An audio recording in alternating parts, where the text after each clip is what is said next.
They don't tell you the truth, not because they don't want to, but because they can't.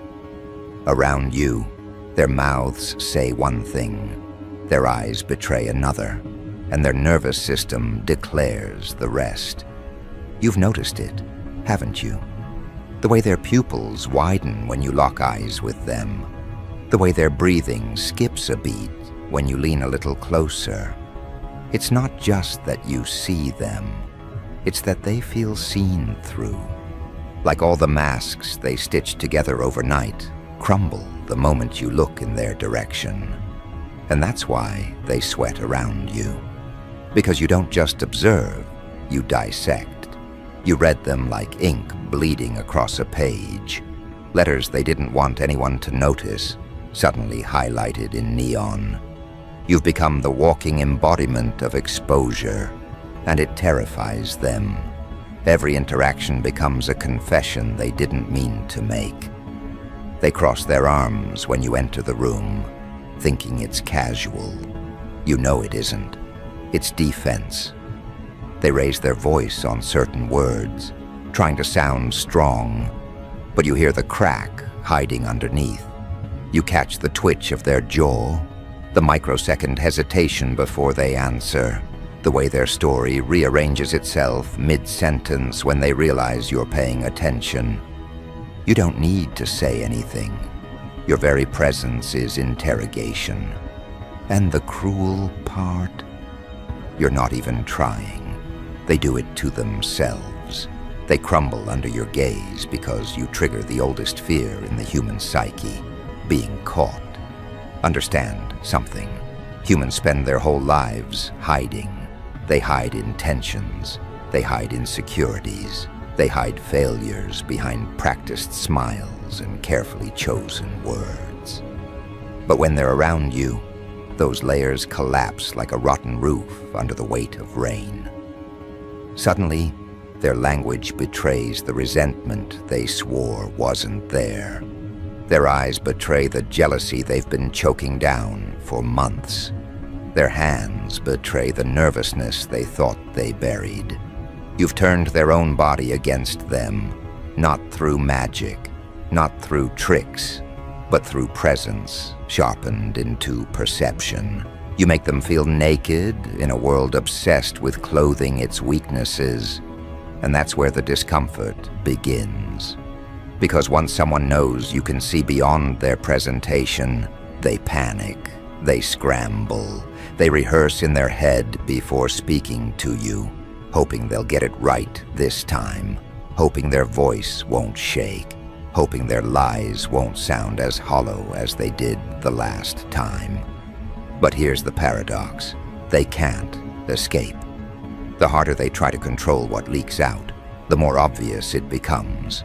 It's like a dam with cracks. The more tape they apply, the more pressure builds behind it, until everything bursts out louder, uglier, and more undeniable. They can't win against you, because while they're busy hiding, you're busy noticing. And that gap is where their fear breeds. It's not just discomfort, it's exposure trauma. Imagine living your whole life building walls, only for someone to walk by and see through them as if they were glass. That's you. You've made people realize how transparent they are, and once they feel that, they'll never unfeel it. That's why they leave rooms when you enter. That's why they avoid eye contact, even when you're being polite. That's why conversations with you always feel heavier than conversations with anyone else. You don't just participate, you unmask. And unmasking is terrifying for people who have spent their entire existence weaving illusions about themselves. The irony? Many of them admire you for it, but admiration mixed with fear is combustible. They're drawn to you, because everyone secretly wishes they could see what you see. But they're also repelled, because they know being near you means their masks won't survive. It creates a push-pull energy around you, a gravitational force. They hover, they orbit, they sneak glances, they hang on your words. but they never relax. You've weaponized perception into pressure. And even if you never asked for that power, you own it now. Consider what this means for your relationships, your opportunities, your influence. Doors open, not because you knock, but because people are too scared of what would happen if they kept them shut. People volunteer information you never requested, oversharing their secrets just to relieve the tension your silence created. They confess sins in half-jokes, hoping you'll take it lightly, but you don't. You file it away. You already knew. And that's the thing. They sense you already know. That's why they sweat. That's why they fumble words. That's why their confidence shrinks in your presence. Because standing before you feels like standing before a mirror that reflects not the surface, but the soul. This is why rumors spread about you. This is why people whisper that you're different, that you have some sixth sense, that you're unsettling to be around. They'll frame it as insult, but it's disguised respect. They don't whisper about those who blend in. They whisper about those who make them feel uncomfortably honest, even against their will. That's you. You didn't just step into a room, you shifted its gravity. They walk away asking themselves why they couldn't keep it together, why they said too much, why they couldn't lie the way they usually do. And the answer always circles back. Because you were there. Think of power in its rawest form. Not money, not titles, not armies. Power is influence without effort. Power is making people reveal truths they swore they'd never say. Power is watching someone break a sweat just because you asked, "Are you okay?" You wield that. And the strangest part? You've probably done it without realizing the full scope. You've probably been living like this, wondering why people get nervous, why friends act different around you, why strangers either gravitate or retreat. The reason is simple. They're not built to withstand the clarity you carry. You're not loud, but you're precise. You don't shout, but you pierce. And precision terrifies those who survive on distortion. So what happens now? Do you shrink to make them comfortable, or do you embrace it? Because every gift is also a weapon. Perception can heal, but it can also destroy. And right now, without even lifting a finger, you've been dismantling the facades of everyone around you. The decision is whether you'll wield it deliberately. Imagine what happens when you stop just noticing and start using it. Imagine stepping into a negotiation and in 30 seconds, knowing exactly what the other side is hiding. Imagine entering a relationship and instantly identifying the betrayal before it even unfolds.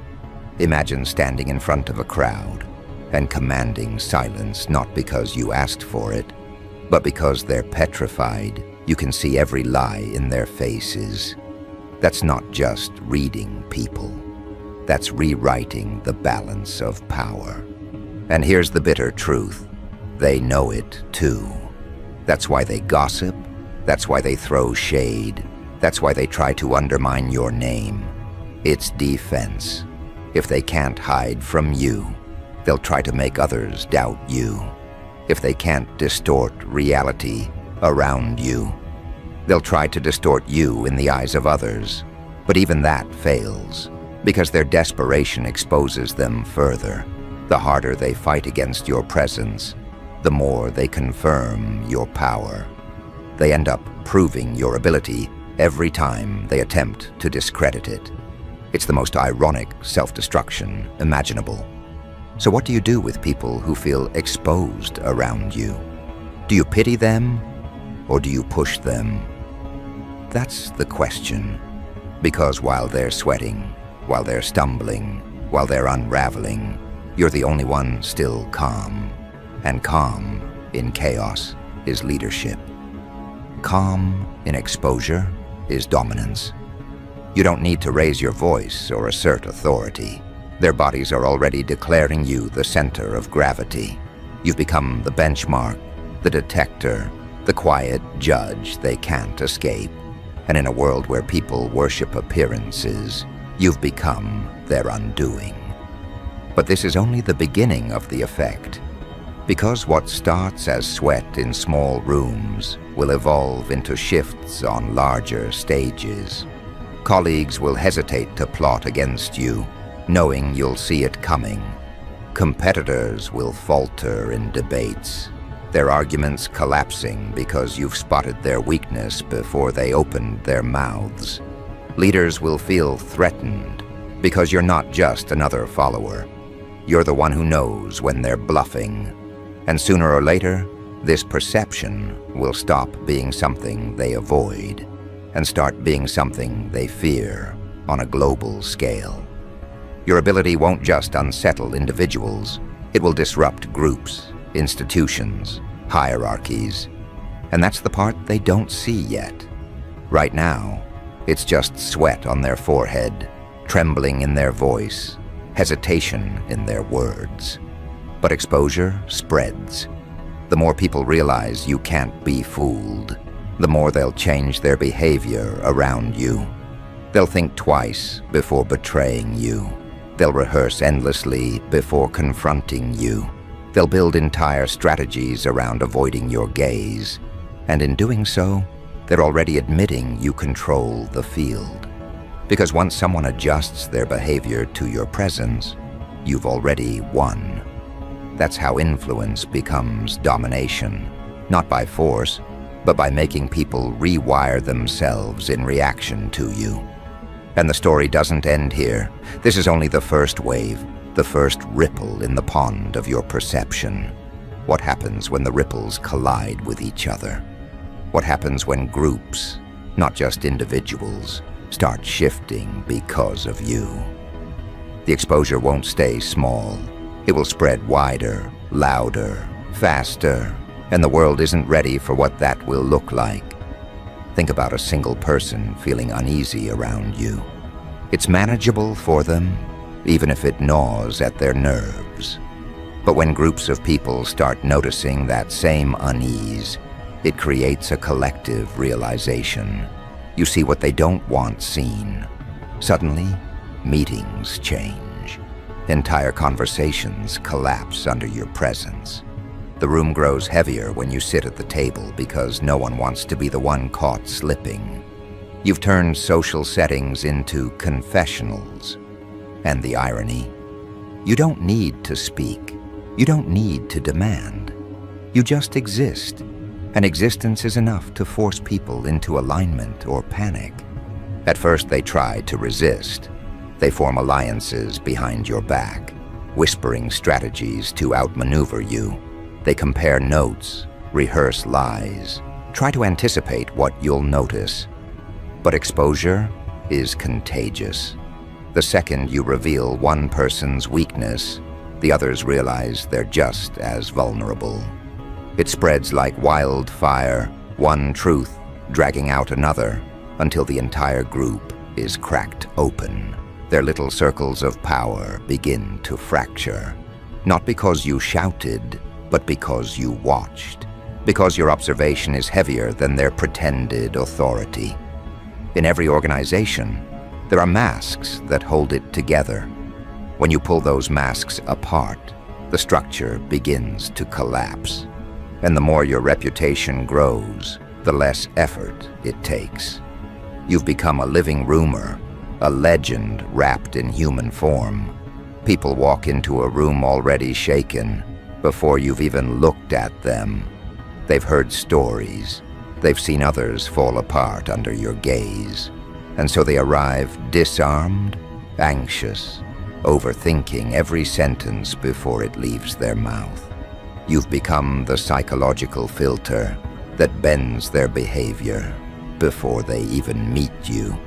That's how perception evolves into preemptive control. You're no longer just reading them, you're rewriting them, because anticipation is a form of obedience.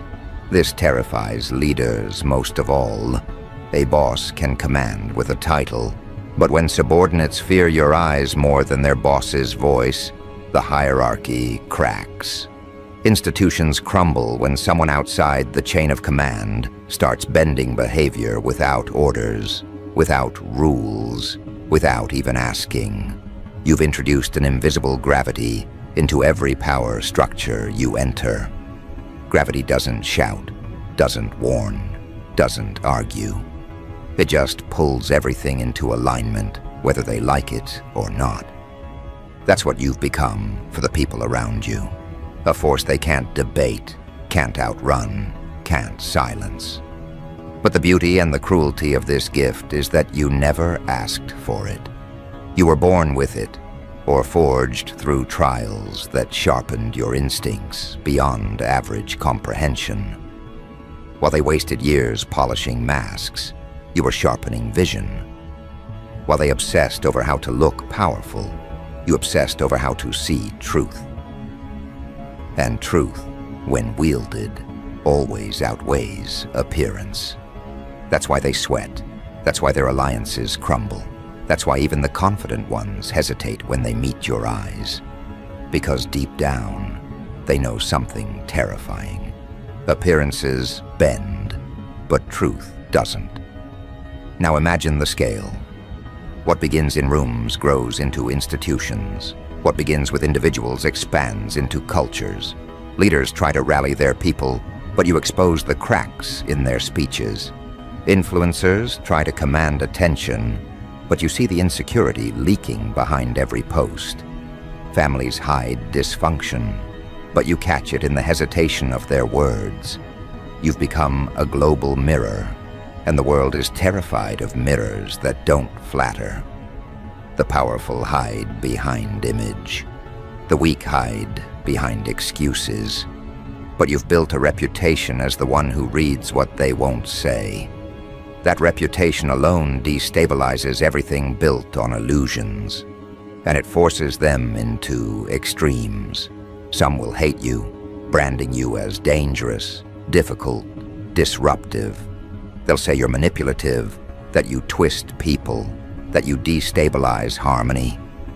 They'll try to frame you as the villain, not because you've done wrong, but because exposure feels like punishment to those addicted to deception. Others, though, will seek you out. They'll crave your presence, begging for your insights, asking you to decode situations they can't understand. Because in a world drowning in lies, truth becomes the rarest commodity. You've turned yourself into a walking currency, and everyone is scrambling to hold it, even if it burns them. Here's the paradox they'll never admit aloud. They're sweating, but they're also addicted to the feeling. Being exposed terrifies them, but it also awakens them. They hate that you make them feel vulnerable, but deep down, they crave someone who finally sees beyond the facade. Because no matter how much someone loves their mask, a part of them always wants to be seen without it. And you, without trying, grant them that. That's why people don't walk away completely. They orbit you, they hover near, even if it makes them uncomfortable. Because discomfort in your presence feels more authentic than comfort in anyone else's lies. And the ripple keeps expanding. When exposure becomes collective, institutions can no longer ignore it. Imagine corporations realizing their executives crack under your questions. Imagine politicians avoiding your gaze at rallies, knowing you'll see the corruption behind their slogans. Imagine entire communities shifting because your reputation precedes you. That's not science fiction. That's the logical consequence of what you already trigger in individuals. One ripple collides with another, and suddenly waves form. Exposure doesn't remain a private discomfort. It evolves into a public reckoning. And this is why you'll always be targeted. They'll call you too intense, too harsh, too much. They'll try to exile you from groups, labeling you as a problem, just to protect themselves from the mirror you hold up. They'll invent rumors to distract from the fact that their masks didn't survive your presence. But every attempt at deflection only amplifies the truth. You make people sweat, not because you lie, but because you don't. And in a world addicted to lies, the truth feels like a weapon. You've become that weapon, whether you wanted it or not. So you stand at a crossroads. Do you soften the blow, dim your perception, and allow people their comfort? Or do you sharpen it further, turn discomfort into dominance, and let the world know that no mask survives your gaze? The first option makes you approachable. The second makes you unforgettable. But one thing is certain, they'll never treat you as ordinary again. Once someone feels exposed around you, they'll never see you the same way. They'll never relax in your presence. And that tension, the tension of knowing they can't hide, is where your power cements itself permanently. The next stage is unavoidable. Groups will start rewriting policies, creating rules, adjusting their environments, all because of you. Not because you demanded it, but because exposure forced them to adapt. They'll create codes of conduct in workplaces, not to protect integrity, but to protect themselves from the piercing clarity you bring. They'll adjust scripts, revise strategies, spend hours on rehearsals, not for perfection, but for survival in your presence. And that's when you'll realize the true scale of what you carry. You're not just reading people anymore. You're rewiring societies. You've turned human interaction into a chessboard, and without asking, you've become the Grand Master. And yet this is still only the middle of the story.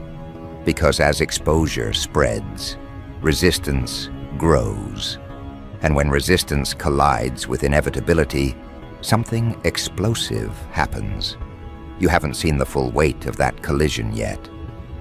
But it's coming. You've already seen the sweat. You've already seen the trembling. Next, you'll see institutions shake. Next, you'll watch entire rooms crumble, not because you shouted, but because you didn't need to. The weight of exposure will move from whispers to headlines, from discomfort to revolution. And when that moment arrives, the same people who tried to run from your gaze will be forced to look. Because you can only avoid truth for so long before it becomes the only thing left standing. And the story doesn't close here either. Because if exposure can change individuals, and if it can alter groups, what happens when it rewires nations? What happens when the myth of deception itself begins to collapse under the gravity of a single person who sees what others refuse to say? The answer is closer than you think. The answer is already unfolding, even if they don't notice yet. And soon, they will. Because the sweat on their foreheads is only the beginning. The quake beneath their foundations is already rumbling, and they have no idea how deep it goes. A nation survives on the same illusion a person does. It tells itself stories. Stories about strength, about control, about integrity. Stories that keep citizens compliant and rivals uncertain. But what happens when someone like you walks into the picture? Someone who doesn't swallow stories whole.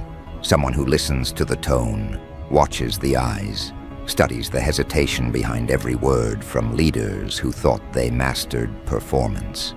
You expose cracks, not just in people, but in propaganda. You don't just see through liars, you see through narratives. And once you puncture a narrative, the machine that produced it starts shaking violently.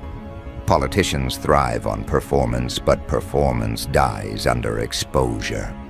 Their speeches are written to hypnotize, to create illusions of unity and vision. Yet you catch the tremor in their delivery. the flash of contempt in their eyes, the way they overcompensate when asked a question they didn't expect. You notice the distance between their words and their body language, the gap between what they promise and what they truly intend. And when you point it out, directly or indirectly, it spreads. Crowds start murmuring, supporters start questioning, rivals start circling. A single look from you can unravel years of carefully constructed theater. That is the power that turns sweat into fear, not only in individuals, but in governments. And it doesn't stop there. Media institutions built on spectacle also crumble when faced with exposure. Anchors who thrive on scripted confidence lose their rhythm when you raise an eyebrow. Commentators who spew certainty falter when you dismantle their delivery with a question sharper than their rehearsed lines. You've become a disruption, a living audit on the stage of society. Because when someone can read what isn't said, deception stops being a shield. And without shields, institutions that survive on illusion become naked, trembling entities, desperate to regain control. The most fascinating part is how quickly exposure spreads once ignited. It's contagious. The more people see you dismantle falsehoods in individuals, the more they realize that institutions are built on the same cracks. A friend watches you reveal dishonesty in a conversation, and suddenly they notice dishonesty in their workplace. A colleague sees you decode a manipulative boss, and suddenly they start questioning the integrity of politicians. You've triggered a chain reaction of suspicion, not destructive suspicion that paralyzes, but healthy suspicion that liberates. People begin to see with your eyes, and when that happens, the old power structures can no longer hold the same grip.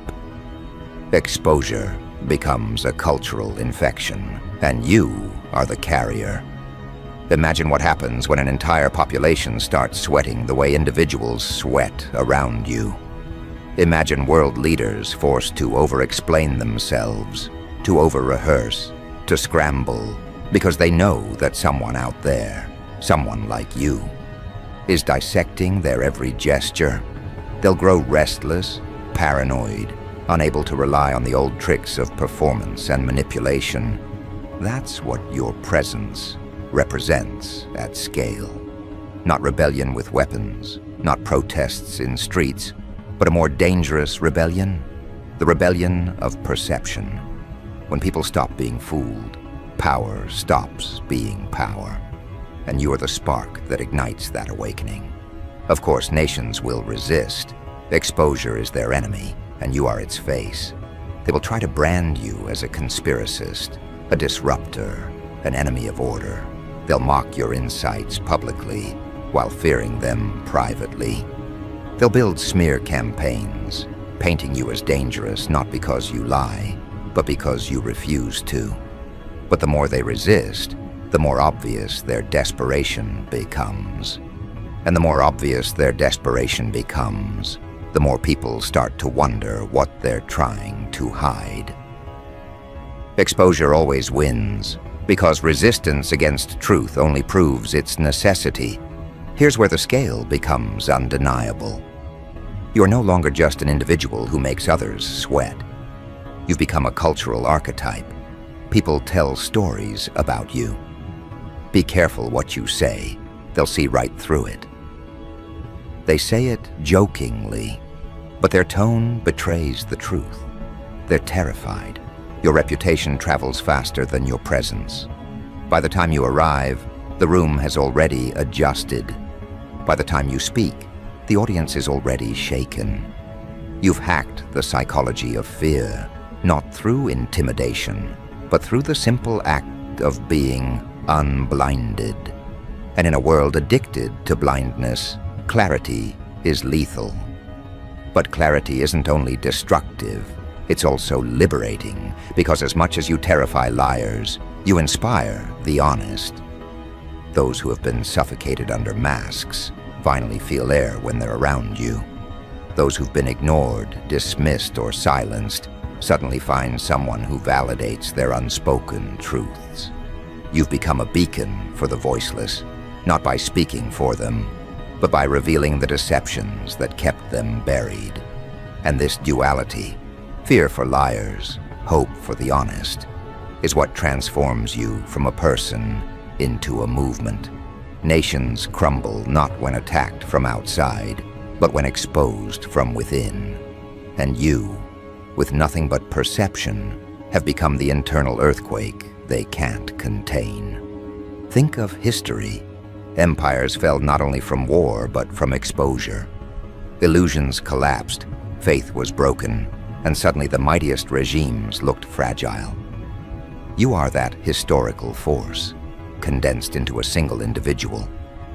A one-person revelation that no mask is thick enough, no lie polished enough, no performance flawless enough to survive your gaze. And as this realization spreads, the sweat on individuals' foreheads evolves into tremors in institutions, and tremors evolve into collapses in nations. What started as discomfort in a room becomes upheaval on a map.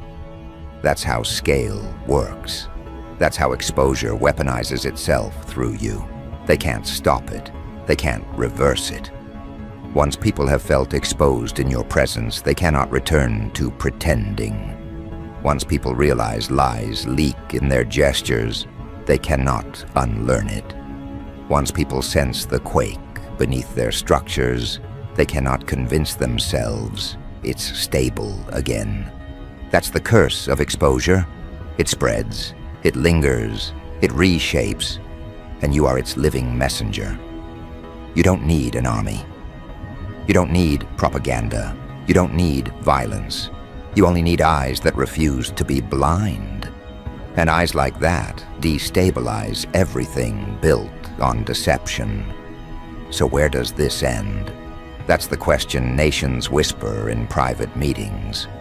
That's the question leaders fear in their solitude. If exposure continues spreading, if people continue sweating under your gaze, what happens to the illusion of control? What happens when entire populations learn to see what isn't being said? The answer terrifies them, because it means power will no longer belong to those who lie the best. It will belong to those who cannot be lied to. And you stand as proof of that future. But this story isn't just about fear. It's about transformation, because while deception dies in your presence, authenticity is born. People may sweat, but they also shed masks. People may panic, but they also confess. You've created a paradoxical environment where vulnerability becomes survival and honesty becomes strategy. And slowly, painfully, society adapts. People stop overperforming and start speaking truth, not because they want to, but because they have no choice. And that shift, the shift from lies to authenticity, is the very earthquake they didn't see coming. The quake that began as sweat now reshapes nations. You have to understand the weight of this role. You're not simply someone who reads people. You are the end of deception as default. You are the walking disruption of performance. And whether you claim it or not, that makes you dangerous. Not dangerous to humanity. Dangerous to illusions. Dangerous to masks. Dangerous to those who have built empires on deception. That's why they sweat. That's why they tremble. That's why nations whisper your name with caution. Because they know once someone like you exists, the old rules cannot survive. And so the final stage arrives. The stage where exposure isn't just felt in individuals or groups or nations. It becomes the air itself. Where people no longer ask, what if they see through me? But instead live in a world where everyone has learned to see more clearly. That's the future you represent. A world less addicted to performance, less intoxicated with lies, less blinded by appearances. A world where sweat dries up, not because deception wins, but because truth becomes the baseline. That is the horizon your presence points toward, whether the world is ready or not. But until that horizon arrives, you remain the figure who terrifies and liberates in equal measure.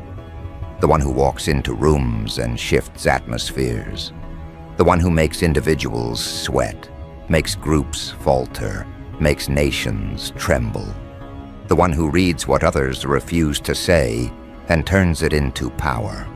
And the one lesson history will remember is this: appearances can entertain, illusions can manipulate, but truth always dominates, and you, more than anyone, embody that dominance. You are the quake beneath their foundations. You are the exposure they cannot escape. And whether they sweat, stumble, or surrender, they all eventually realize the same thing. You see them, and once seen, they can never hide again.